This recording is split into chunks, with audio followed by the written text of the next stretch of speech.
성경을 읽고 쓰고 또 말씀 오디오로 듣고 하는 일에 이 대강절 기간에 여러분 더 열심을 내시기를 바랍니다. 오늘 대강절 세 번째 주일입니다. 이 대강절 기간에 세계 교회가 지키는 성서 주일이 있어요. 그래서 오늘은 성경, 내가 가장 사랑하는 책에 대한 말씀을 우리 함께 나누려고 합니다. 이 성서 주일에는 말씀이 육신이 되어서 우리 가운데 오신 것을 감사하는 주간이에요. 그러니까 육신으로 이 땅에 오셨던 예수님이 또 이제 하나님 보좌 우편으로 올라가시면서 우리들에게 성령을 보내주셨어요. 그러니까 오늘 말씀의 원저자이신 성령님께서 말씀을 선포하는 이곳에 우리와 함께 하시는 줄로 믿습니다. 성령께서 우리의 눈을 열어주셔서 하나님의 이 거룩한 말씀이 잘 깨달아지도록 주님 오늘 우리 가운데 함께하여 주옵소서. 이 마음을 가지고 내가 더 성경을 사랑하여야 되겠다. 성경 말씀을 내가 더 깊이 묵상하고 이 말씀을 즐거워하고 말씀을 실천하며 살아야 되겠다. 이런 결단을 하는 복된 주일이 되시기를 바랍니다. 성경에는 우리 구원의 도리와 삶의 규범이 기록되어져 있어요. 즉 어떻게 구원을 받는 것인가? 믿는 자는 어떻게 살아야 하는가? 죽음 이후에는 무엇이 기다리고 있는가에 대해서 성경은 정확하게 기록하고 있습니다. 하나님의 말씀이 우리를 깨닫게 하시고 또 바른 삶을 살도록 우리를 인도해 가고 계시는데 이 말씀의 가치를 우리가 잘 알고 있는가? 그만큼 소중한 말씀을 내가 사랑하고 있는가? 이것을 점검해 보는 그런 주일입니다. 먼저 성경이 어떤 것인가 잘 이해해야 되겠지요. 성경은 하나님의 감동으로 기록된 것이에요. 하나님이 감동을 주셔서 사람들의 손을 빌어 성경이 쓰여지도록 하셨습니다. 양피지나 파피루스에 아직 종이가 있기 전에 그런데 필사하고 그것이 이제 복사되어지고 이러면서 기록된 말씀이 계속해서 이제 전해지게 된 거죠. 사람의 손으로 썼다 그래서 사람이 쓴 게 아니라 하나님의 영감으로 기록됐다. 무려 40여 명의 손을 거쳐서 1500년의 기간 동안에 쓰여진 성경.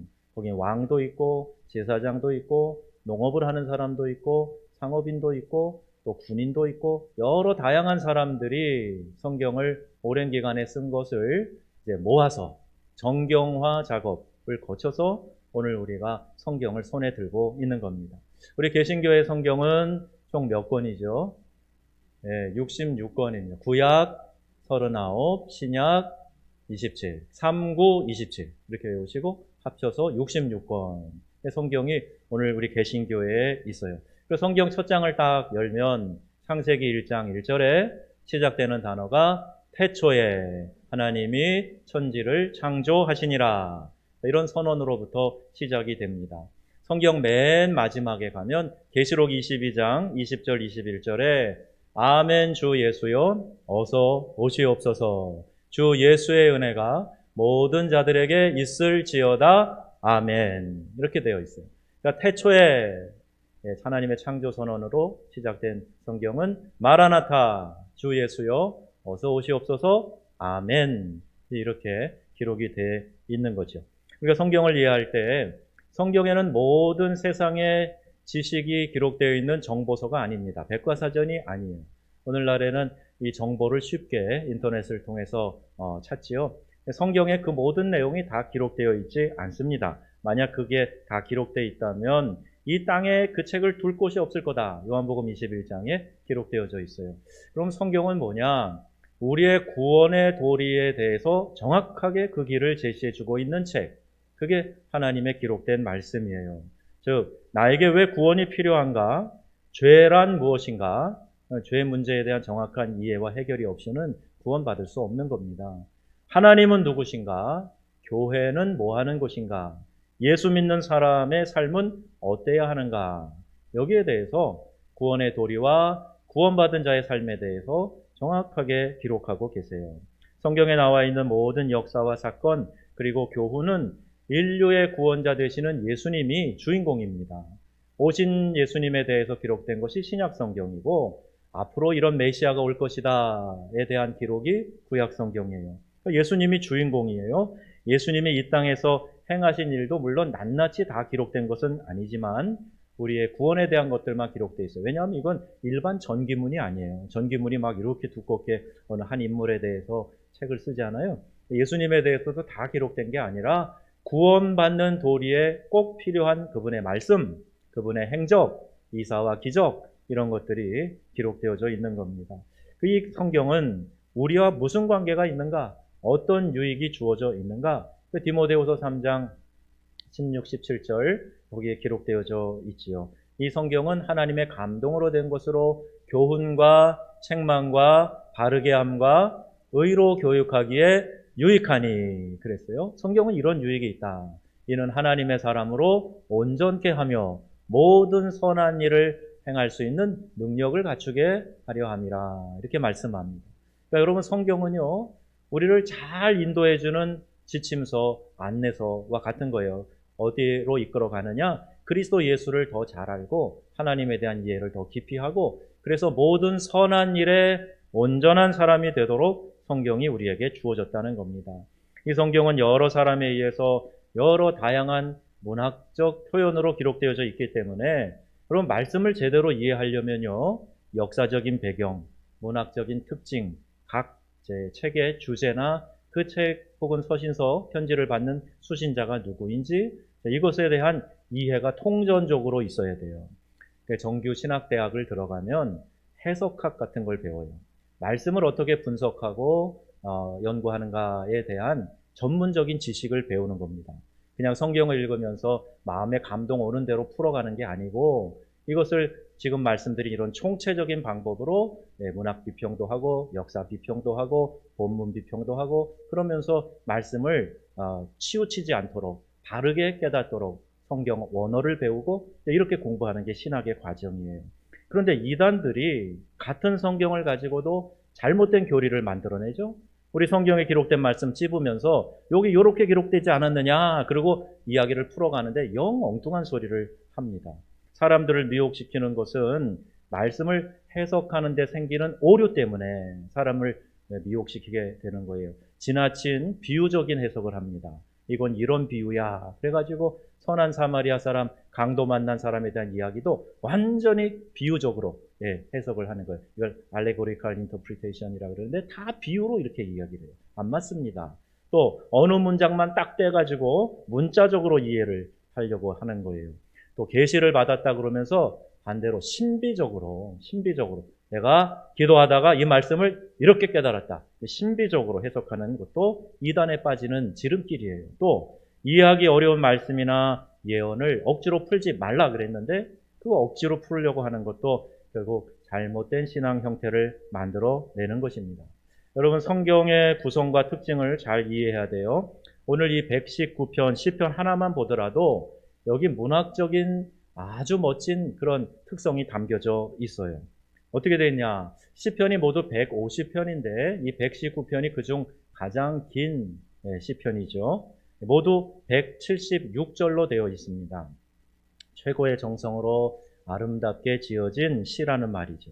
근데 이거를 히브리어 성경으로 보게 되면 정말 아름답고 이렇게 주옥 같은 성경이 시로 담겨져 있구나 이렇게 깨닫게 되는 거예요. 어떻게 되어 있냐면요. 이 히브리어의 알파벳이 22개가 있어요. 각 22개의 알파벳을 가지고 연을 구성을 이렇게 22개로 합니다. 한 연, 시의 한 문단이잖아요. 이거를 8절로 만들어요. 그리고 그 8절은 다 처음 알파벳 알렙, 영어의 A와 같은 거예요. 알렙으로 시작되는 단어가 앞에 들어가도록 8절을 만드는 거예요. 그 다음 연은 베트, 그러니까 두 번째 단어인 베트가 들어가는 그 단어로 그 글자를 집어넣어서 8절을 만드는 거예요. 그러니까 빨리 계산을 해보면 22개 곱하기 8이니까 176절이 되는 겁니다. 한국말로 굳이 한번 만들어 보라 그러면 이렇게 만들어 볼 수 있을 거예요. 우리는 알파벳 첫자가 기억이잖아요. 그러니까 기억으로 시작되는 단어, 거룩하신 하나님, 기억이죠? 그 이름을 송축합니다.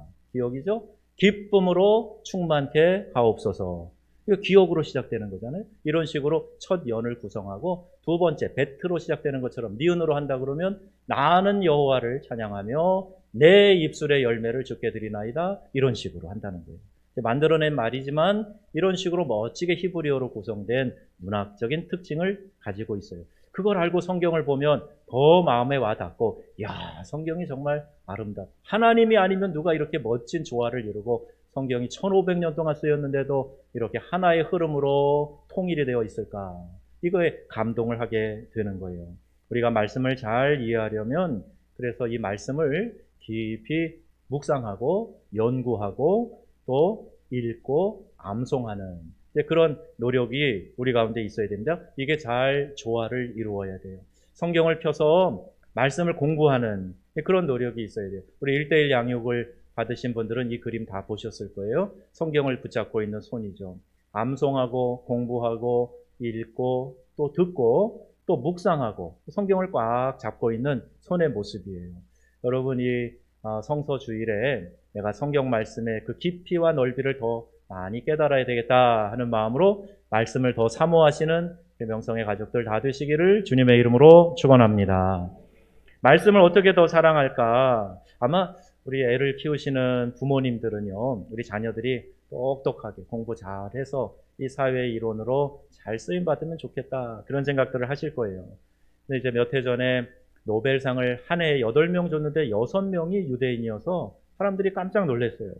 어떻게 전 세계 인구의 0.2%밖에 안 되는 유대인들이 그동안 노벨상 수상자들, 세계 각 분야, 과학이면 과학, 뭐 평화, 물리, 여러 이제 세계에 공헌한 사람들, 그런 사람들을 기리면서 주는 이 노벨상, 이 수상자들이 전체 수상자의 22%가 유대인들이다. 어떻게 이럴 수가 있느냐. 사람들이 막 의아심을 갖는데 그 비결이 유대인들의 자녀 교육에 있다. 그렇게 발견하고 이야기하잖아요. 자녀들을 처음 어린 자녀들을 처음 글을 읽게 될 때 아이들이 그 율법책, 모세를 통해 주신 하나님의 말씀, 그것에 마음을 두고 그 책을 열심히 읽도록 가르치는 거예요. 그러면서 그 책에다가요, 아이가 읽을 때 책 겉에다가 꿀을 발라서 핥아먹게 하고, 자, 이 책에 기록된 말씀이 너의 인생을 이렇게 달콤하고 또 아름다운 인생으로 이끌어 줄 거야. 자, 이렇게 부모님들이 아이들에게 가르쳐 주는 거예요. 전 세계 유대인들이 흩어져 살지 않습니까? 디아스포라의 원조가 이 유대인들 아닙니까? 그런데 그들이 어디에 가든지 남자 유대인이 10명만 있으면 회당을 세우는 거예요. 그래서 회당에서 뭘 하죠? 말씀을 가르치는 거예요. 말씀 교육을 그렇게 소중히 여겼습니다. 참 감사한 것은 우리 한국 사람들도요, 전 세계에 흩어져 사는 코리안 디아스포라가 800만이 넘어요. 이 800만이 넘는 사람들이 있는 데를 가만히 보면 대부분 교회를 세워서 교회 중심으로 이 흩어져 있는 한국 사람들이 모이고 있습니다. 교회에서 뭘 해요? 하나님 말씀 가르치고 그 말씀 따라 살도록 교육하는 거죠. 그리고 말씀이 내게 참 감격스럽고 시편 119편에 있는 말씀처럼 주의 말씀의 맛이 내게 어찌 그리 단지요? 내 입에 꿀보다 더 다니이다. 이런 고백 속에서 살아가는 성도들, 그들 때문에 오늘 우리나라가 또 우리의 민족이 세계 열방에서 각광을 받으며 이렇게 성장해 가고 있다고 믿고 있습니다. 자, 말씀을 대하는 그리스도인의 자세가 어떠해야 할까? 이렇게 귀한 말씀을 대하는 우리 성도들, 말씀을 어떤 자세로 대해야 할까 하는 것이 베드로전서 2장 2절에 나와 있습니다. 우리 함께 읽겠습니다.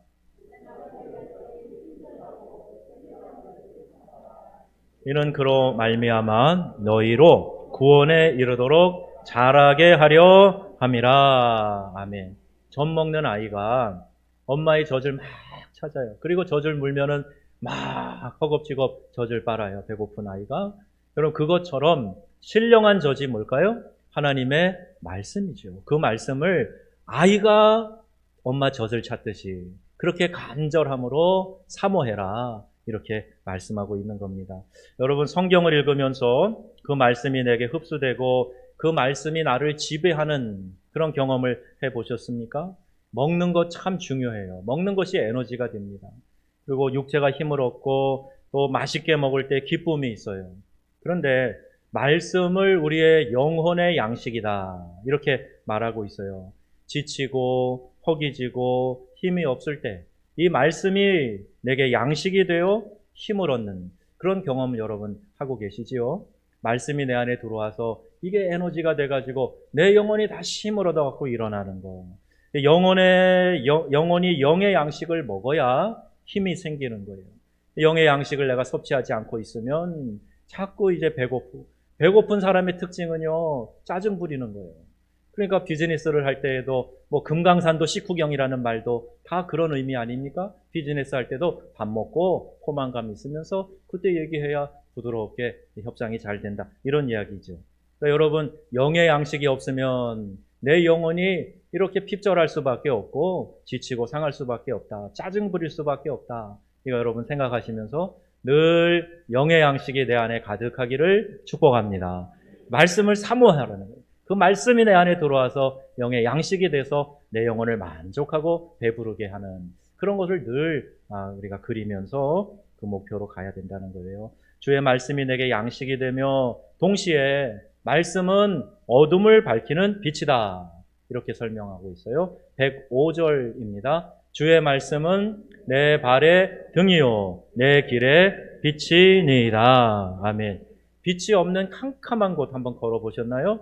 우리 도시에서는 그렇게 캄캄한 일 별로 없을 텐데 별빛도 달빛도 없는 어두운 곳, 시골 그런데 가서 보시면요 정말 한 줄기 빛이 얼마나 소중한지 몰라요.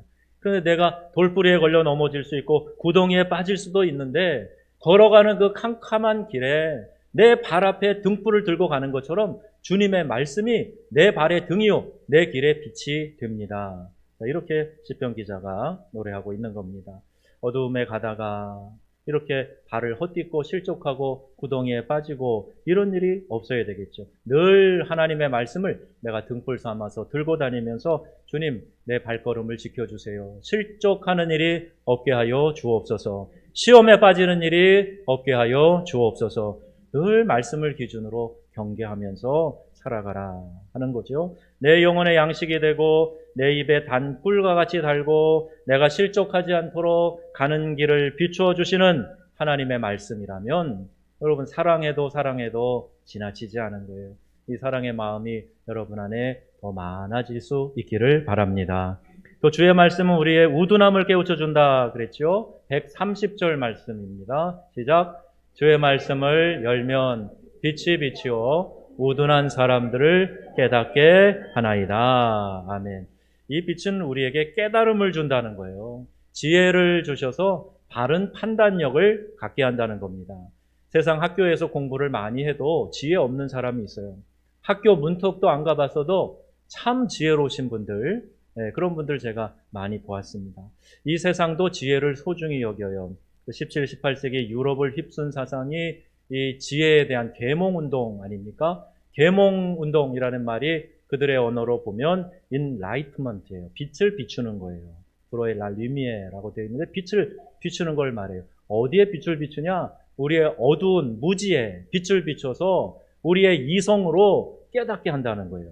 그래서 그 당시에 이렇게 잘못되어져 있는 이런 사회나 이 전체 군주 혹은 종교의 독단 이런 것들을 깨닫고 깨우쳐서 자유와 평등과 박애의 사상 이것을 낳게 한 것이죠. 그 시대에 분명 필요한 정신이었어요. 근데 무엇이든지 과하면 문제가 된다고요. 이성주의에 똘똘 뭉치게 되니까 지금 유럽은 하나님의 존재도 필요 없고 이렇게 인간 중심의 인본적인 인간의 사고 중심의 세속 도시를 만들어 놓고 말았습니다. 여러분 하나님이 지혜의 근원이심을 믿으십니까? 하나님이 지혜의 근원이다 하는 걸 어느 시대가 이렇게 바뀌고 달라져도 이것을 놓치면 안 됩니다. 창조주의 지혜와 피조물 인간의 지혜는 감히 비교할 수도 없는 완전히 차원이 다른 거예요. 고린도전서 1장에도 그 말씀을 기록하고 있어요. 그럼에도 우리 인간은 자신의 이성의 한계를 인정하지 못하고 그 안에다가 하나님을 가두어 버리려고 하는 거예요. 내 이성 안에서 내 생각의 작용 안에서 하나님을 인지하지 못하면 하나님이 아예 없다고 말하는 겁니다. 철저히 내 이성이 기준이 되기 때문이에요. 그러나 성경은 말씀합니다. 잠언 1장 7절이에요. 시작. 여호와를 경외하는 것이 지식의 근본이오늘 미련한 자는 지혜와 훈계를 멸시하느니라. 아멘. 이 말씀을 근거로 보면 하나님을 인정하지 않는 사람, 지혜로운 사람이라고 말할 수 없다는 거죠. 야고보서 1장 5절에 하나님이 또 우리에게 이런 말씀하세요. 너희 중에 누구든지 지혜가 부족하거든 후히 주시고 꾸짖지 아니하시는 하나님께 구하라. 그리하면 주시리라. 아멘. 하나님이 지혜의 근본이시기 때문에 하나님이 우리에게 지혜를 주실 수 있는 거예요. 하나님이 그 지혜를 우리 가운데 베풀어 주실 때 누구든지 부족함을 느끼거든 이 지혜를 구하라고 우리에게 요구하고 계시다는 말입니다. 이 지혜는요, 배워 똑똑한 걸 말하는 게 아니에요. 영적인 지혜를 말합니다. 하나님을 알고 그 뜻을 깨닫고 우리의 영안이 열려서 신령한 것들에 대한 이해가 생기고 말씀이 내 귀로 들려져서 내 심령 가운데 자리 잡고 이게 지혜로운 거예요. 우리나라에서도 머리가 좋은 사람, IQ가 높은 사람을 높이 생각하던 때가 있어요. 참 똑똑한, 머리 좋다. 이거 성공하겠다. 그런데 가만 보니까 머리는 좋은데 가슴이 차가워요. 사회생활을 잘 못해. 그런 사람들이 회사에도 별로 유익이 안 되고 자꾸 분쟁만 일으키고 안 되겠다. 이 감정적인 지수가 높은 사람이 좋겠다. 이 감성 지수가 있는 사람들을 기업에서 더 앞다투어 뽑기도 하고 그랬어요. 근데 감성 지수만 생각하다 보니까 이것도 부족하다. 자꾸 이제 다른 것들에 대한 영역을 넓혀가는데 정작 중요한 게 뭐냐? 이건 교인이 아니어도 이런 얘기를 한 거예요. 그 중에 하나가 영적 지수라는 거예요. Spiritual Quotient이라고 하는데 영적 지수, SQ가 높은 사람. 그 사람이 여러 방면에서 뛰어나고 여러 조직 안에서 사람들과 원만하고 그 사람이 있으면 일이 더 잘 된다. 이렇게 사회에서 평가를 하게 됩니다.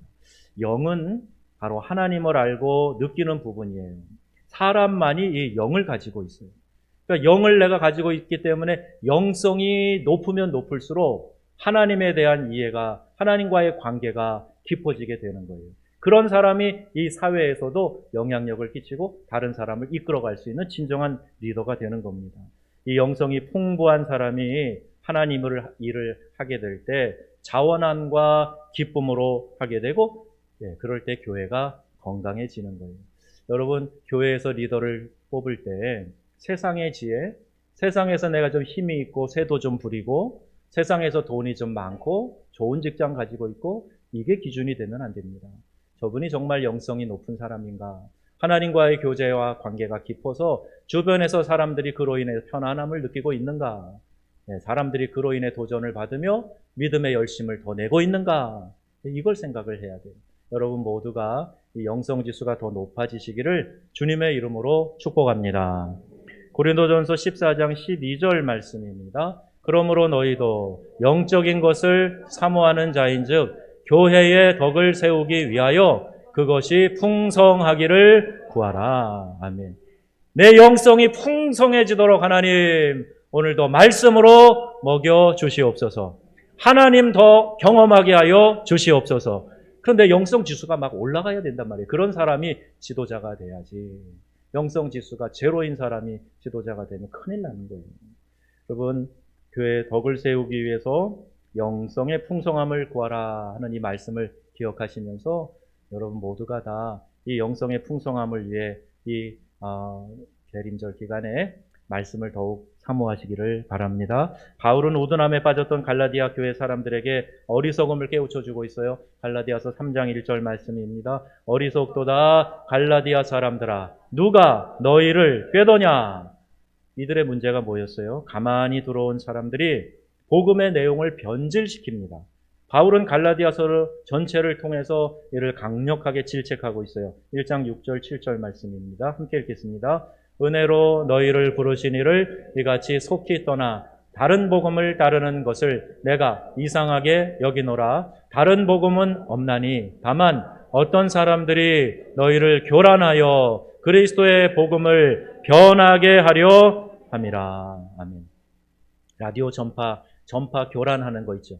이 무선 전파를 교란하는 거 있죠. 치식치식 해서 잘 못 듣게 만드는 거예요. 자, 이렇게 분명한 복음이 있는데 이 복음이 선명하게 들리지 않도록 자꾸 옆에서 이렇게 양념치고 물을 섞고 뭐 이렇게 해버린다는 거예요. 이게 갈라디아 교회에도 있었어요. 여기 8절 9절에 두 번이나 반복해서 너네들 다른 복음을 전하면 저주를 받을 것이다. 강조해서 이야기를 합니다. 예수 그리스도의 그 피 묻은 복음 아니면 다른 어떤 방법으로 구원받는다고 엉뚱한 소리 하면 너희들에게 저주가 있을 거다. 이렇게 이야기하는 거예요. 20절 말씀 읽겠습니다. 내가 이제라도 너희와 함께 있어 내 언성을 높이려 함은 너희에 대하여 의욕이 있음이라. 아멘. 잘못하고 있는 거예요. 엉뚱한 소리 하고 있는 거예요. 그래서 내가 언성을 높여서 너희를 대하려 한다. 또 당장이라도 달려가서 너희의 어리석음을 일깨워 줘야 되겠다. 바울이 이렇게 강한 어조로 기록한 것이 갈라디아서입니다. 하나님이 어떻게 해서 우리를 구원하셨는데 자신의 이성으로, 자신의 판단으로 그냥 믿는 건 뭔가 부족해, 밋밋해. 율법도 지켜야 돼. 아니, 그것도 맞는데 거기에다가 율법 지키는 것도 더 추가해야 돼. 이렇게 살짝 얹어놓는 사람들이 갈라디아 교회에 들어와 있었던 거예요. 예수님의 대속의 죽음에 마치 뭔가를 더 첨가해야만 구원이 완성된다. 이런 교리를 퍼뜨리는 사람이 있었다는 거죠. 오늘날에도요, 여러분, 이 복음을 살짝 바꾸려고 하는 그런 시도가 많이 일어납니다.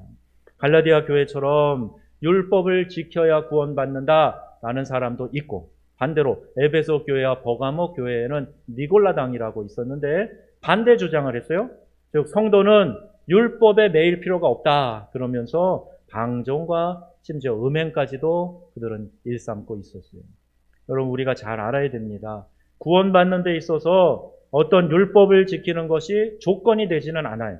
내 구원받는데 행위가 조건이 되는 것 없습니다. 그러나 하나님의 은혜로 값없이 우리가 구원을 받았다 말씀하는데, 우리가 구원받은 후에 예수님을 영접하여 죄를 용서받고 구원받은 성도는 하나님의 말씀, 성경에 나와 있는 이 계명 잘 지키는 삶을 살아야 됩니다. 오늘날 이게 문제예요. 교인들이 구원받은 감격은 잘 알고 기뻐하는데 구원받은 성도로서 마땅히 행해야 될 부분에 대해서는요, 밋밋한 거예요. 안 해도 되지. 마치 니골라당처럼 그렇게 생각하는 사람들이 많이 있다는 겁니다. 예수님께서 뭐라고 말씀하시죠? 예수님께서 말씀하시기를 율법을 내가 폐하려고 하는 것이 아니라 율법을 완성하기 위해서 왔다고 말씀하셨어요. 이 말씀의 의미를 잘 깨달아야 됩니다. 구약에 있는 거니까 율법은 다 필요 없어. 예수님이 우리에게 복음을 은혜로 주셨으니까 이것만 붙잡으면 돼. 그게 아니고 이 둘을 합력해서 이 율법을 온전케 완성하려고 내가 이 복음을 이야기하는 거다 말씀하시는 거예요. 마태복음 22장에 보면 하나님 사랑과 이웃 사랑이 온 율법과 선지자의 강령이다 말씀하세요. 막 엑기스를 만들어서 성경을 한마디로 말씀해 주세요. 그러면 하나님 사랑과 이웃 사랑을 실천하라는 거예요. 자, 그게 율법의 핵심인데 이것도 폐하라는 것이 아니라 지키라는 건데 이거 지키지 않으면서 내가 지금 말씀대로 살고 있다? 아니라는 거예요. 사랑은 율법의 완성이다. 로마서 13장 10절에 말씀하는데 사랑하지 않으면서 율법을 잘 지키고 있다? 아니라는 겁니다. 그래서 이 말씀을 적극 실천을 해야 한다는 거예요. 구원받은 성도는 하나님이 주신 계명을 잘 따라야 된다는 겁니다. 이단의 특징이 한쪽에 치우치는 거예요. 자기들에게만 진리가 있다고 말하고 전통 교회들을 무차별 공격을 합니다. 마치 구원이 없는 죽은 교회라고 그렇게 생각하고 그렇게 함부로 말을 합니다. 신앙은 균형과 실천이 얼마나 중요한지 몰라요. 잘 깨닫고 균형을 잡는 것, 그리고 그 말씀대로 사는 것, 이것이 우리 신앙생활의 중요한 요소입니다. 오늘 우리는 하나님의 말씀을 받고 우리의 영적인 우둔함을 깨우쳐 주시기를 간구해야 돼요. 내가 내 스스로를 볼 때는 문제가 없어 보여요. 옳아 보여요. 모든 일에 의롭다고 생각해요. 그런데 여러분, 어두움 가운데서 밝히 드러나지 않아 내 스스로를 그렇게 착각하는지 몰라도 여러분 거실에요, 밝은 태양빛이 들어올 때 한번 커튼을 열고 보세요. 빛이 쫙 들어오는 곳에 보면은요, 먼지가 공중에 다 떠 있는 게 보여요. 그리고 환하게 비치니까 아유, 여기도 먼지가 많이 앉아 있네. 이게 보이는 겁니다. 어두우니까 안 보이는 거예요. 말씀이 진리의 빛이 되어서 우리 가운데, 우리의 심령에, 우리 가정에, 우리 교회 공동체 위에 비춰지게 될 때, 그 어두운 부분들이 벗겨지게 될 때 우리의 모습이 드러나게 되고, 그때마다 베드로도 이사야도 하나님 앞에 거꾸러지면서 화로다 나여 내가 망하게 되었도다. 나는 입술이 부정한 자. 주님 제게서 떠나소서. 저는 죄인입니다. 진리의 빛을 경험한 사람은 누구나 다 자기의 죄성을 발견하지 다른 사람의 죄를 가지고 이러니 저러니 그렇게 이야기하지 않아요. 어둠의 일이 드러날까 봐 빛보다 어둠을 더 사랑하고 빛으로 나아가지 않는 사람도 있다고 예수님 말씀하셨어요. 요한복음 3장 19절입니다. 그 정죄는 이것이니 곧 빛이 세상에 왔으되 사람들이 자기 행위가 악함으로 빛보다 어둠을 더 사랑한 것이니라. 아멘. 예수님이 육체로 오셨을 때 그렇게 메시아를 고대하던 사람이 예수님을 밀어내요. 받아들이지 않습니다. 왜 그랬는가? 자기들의 행위가 악함으로 빛보다 어둠을 더 사랑했기 때문이라 그래요. 지금은 성령 하나님이 우리 안에 와 계세요. 그런데 하나님의 말씀이 우리에게 도전을 주고 깨닫게 해주시는데 말씀을 밀어내는 경우, 이것이 예수님이 육체로 오셨을 때 예수님을 배척한 것과 똑같습니다. 말씀을 내가 받아들여서 주님 제가 죄인입니다. 제가 돌이킵니다. 회개합니다. 하나님 제 안에 분명한 하나님의 은혜가 새롭게 회복되고 넘쳐나게 하여 주옵소서. 이게 말씀을 듣는 성도의 자세가 되어야 됩니다. 내가 깨닫지 못하는 것을 깨닫게 해주시는 것이 조명이죠. 말씀이 기준이 되고 나의 삐뚤어진 것, 나의 더러워진 것 바르게 하고 깨끗하게 해야 합니다. 공동체에 주셔서 선포하게 하신 말씀에 귀를 기울여야 공동체가 건강해지는 거예요. 말씀이 홍수와 같이 많아요. 유익한 간증이 많습니다. 저도 이제 앞에 못 들은 간증들, 다니엘 기도에 있었던 거 같이 들으면서 이틀 연속 눈물을 엄청 많이 흘렸어요. 그 간증을 들으면서 하나님 이 고통 중에도 세미하게 들으시고 결국 때가 되니 하나님 그렇게 응답해 주시고 해결해 주시고 이끌어 주시는 그런 모습에 정말 감동이 되고 눈물이 막 저절로 흘러나더라고요. 크리넥스 티슈 많이 적셨습니다. 그런데 여러분, 이런 감동이 우리 공동체 안에서 주시는 공동체의 말씀 안에서도 여러분 안에 일어나야 되는 거예요. 우리에게 개인적으로도 말씀하시지만 공동체에 주시는 말씀을 붙잡고 이 말씀대로 우리 교회가 행하게 하여 주시옵소서. 그래야지 이 말씀을 내가 가볍게 여기고 그리고 내가 다른 개인의 그런 은혜와 감동만 따라가면 이것도 문제가 됩니다. 감상하거나 평가하는 위치에 있으면 절대로 은혜 받을 수 없기 때문에 그래요. 오늘 내게 주시는 말씀이 무엇인가? 우리 가정에 주시는 말씀이 무엇인지, 우리 교회 공동체에 주시는 말씀이 무엇인지 거기에 귀를 기울이고 그 말씀대로 행하는 우리 믿음의 귀한 성도님들이 다 되시기를 축복합니다. 바울이 갈라디아서 4장 19절에 말씀하고 있어요. 이런 말씀이에요. 너희 속에 그리스도의 형상을 이루기까지 다시 너희를 위하여 해산의 수고를 한다.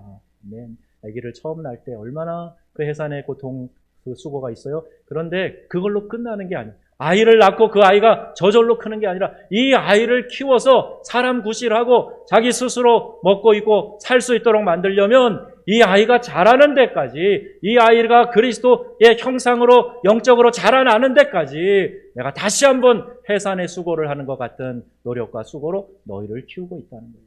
육체적으로도 자라야 되지만 영적으로도 그렇게 자라야 되는데 그게 마치 해산의 수고와 같다는 거예요. 성도를 위해 기도해주고 그들의 신앙을 돌봐주는 목회자의 역할을 말하고 있습니다. 말씀은 빛으로 우리에게 다가오십니다. 태초에 계셨던 말씀이 육신이 되어서 이 땅에 오신 분이 바로 예수님이시고 그분이 대속의 죽음을 죽으시고 부활 승천하신 후에 성령을 우리에게 보내주셨어요. 이제 우리는 이 성령 시대에 살고 있습니다. 성령님이 우리 안에 계시면서 함께 하십니다. 하나님의 말씀을 성령의 조명으로 깨닫게 해주시는 거예요. 그러니까 성령의 감동, 성령이 우리에게 비추어주시는 조명 없으면 말씀을 들어도 깨닫지 못하고 봐도 깨닫지 못한다는 얘기예요. 여러분, 성경의 원저자이신 성령이 우리 안에서 말씀을 잘 깨닫도록 은혜를 주시기를 원합니다. 그리고 성경을 펴고 그리고 설교를 듣고 그리고 우리가 말씀을 실천해 가는 거예요. 가끔 레마의 말씀이라는 표현을 여러분도 사용하시는데 이게 바로 그런 겁니다. 성령의 조명으로 지금 나에게 깨닫게 하시는 감동을 주시는 하나님의 말씀을 말하는 거죠. 여러분 그런 경험이 있으면 이 말씀이 정말 그 송이꿀보다 더 답니다. 이런 고백할 수밖에 없어요. 오늘은 성서주일입니다. 성경을 주신 주님께 감사하고 성경을 더욱 사랑하겠다 하는 다짐을 하는 그런 시간이 되시기를 바랍니다. 말씀은 우리의 영혼의 양식입니다. 말씀은 우리를 실족하지 않게 인도해 주십니다. 그러므로 우리의 신앙생활에도 말씀을 기초로 해서 다시 한번 든든히 내 신앙을 바로 세워 나가야 되겠다. 자, 이렇게 결단하시는 저와 여러분, 우리 명성의 모든 가족들 다 되시기를 주 예수님의 이름으로 축원합니다. 아멘.